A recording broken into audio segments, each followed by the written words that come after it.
রাতের বেঁচে যাওয়া ভাত ফেলে না দিয়ে এই সুস্বাদু রেসিপিটি কিন্তু বানিয়েই নেওয়া যায়। এটি দেখতে যেমন কালারফুল, খেতেও কিন্তু দুর্দান্ত স্বাদের হয়। তো ভিডিওটি শেষ পর্যন্ত দেখার অনুরোধ রইল। তো চলুন শুরু করা যাক। এখানে আমি রাতের বেঁচে যাওয়া ভাত অর্থাৎ বাসি ভাত নিয়েছি। আর বাসি ভাত অনেকেই খেতে পছন্দ করে না, তারা এই রেসিপিটি বানিয়ে নিতে পারেন। এখানে আমি কিছু সবজি নিয়েছি, যেমন আলু কুচি নিয়েছি, পেঁয়াজ কুচি, ক্যাপসিকাম কুচি, গাজর কুচি, বিনস কুচি নিয়েছি, কাঁচা লঙ্কা কুচি।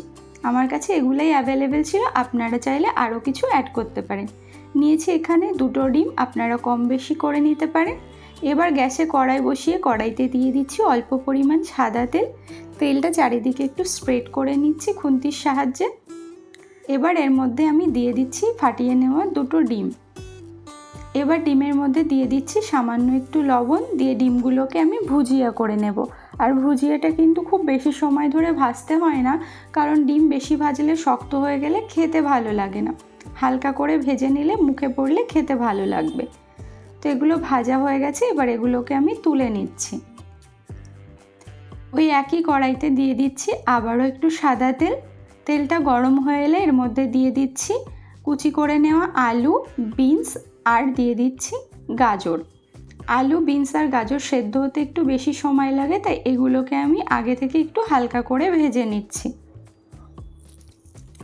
ফ্লেমটাকে মিডিয়ামে রেখে ভালো করে ঢাকা দিয়ে 2 থেকে 3 মিনিট এটাকে ভেজে নিতে হবে। 3 মিনিট পর ঢাকনা খুলে এগুলোকে আমি একটু নেড়ে নিচ্ছি। আর সবজিটা কিন্তু অনেকটাই সেদ্ধ হয়ে গেছে।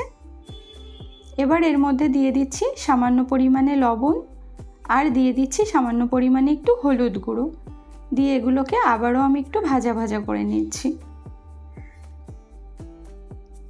তো এখানে ভাজা হয়ে গেছে। এবার বাকি যে ক্যাপসিকাম কুচি ছিল সেটাই অ্যাড করে দিলাম, দিয়ে আবারও একটু 1 থেকে 2 মিনিট আমি এখানে নাড়াচাড়া করে ভেজে নেব। যেহেতু ক্যাপসিকাম খুব সফট হয়, তাই খুব বেশি ভাজার প্রয়োজন নেই। ভাজা হয়ে গেছে সমস্ত সবজি, এবার এগুলোকে তুলে নিচ্ছি। কড়াইতে দিয়ে দিচ্ছি আবারও 2 চামচ মতো সাদা তেল। এবার এর মধ্যে দিয়ে দিচ্ছি পেঁয়াজ কুচি আর দিয়ে দিচ্ছি কাঁচা লঙ্কা কুচি। পেঁয়াজ আর কাঁচা লঙ্কাটাকে একটু ভালো করে ভেজে নিতে হবে।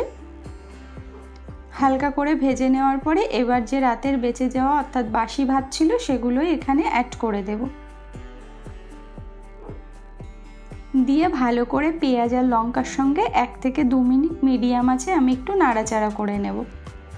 এভাবে একবার আপনারা এই রেসিপিটি বানিয়ে দেখবেন ভীষণই সুন্দর হয় খেতে। এবার সামান্য একটু লবণ দিয়ে আবারও আমি একটু ভালো করে মিক্স করে নিচ্ছি।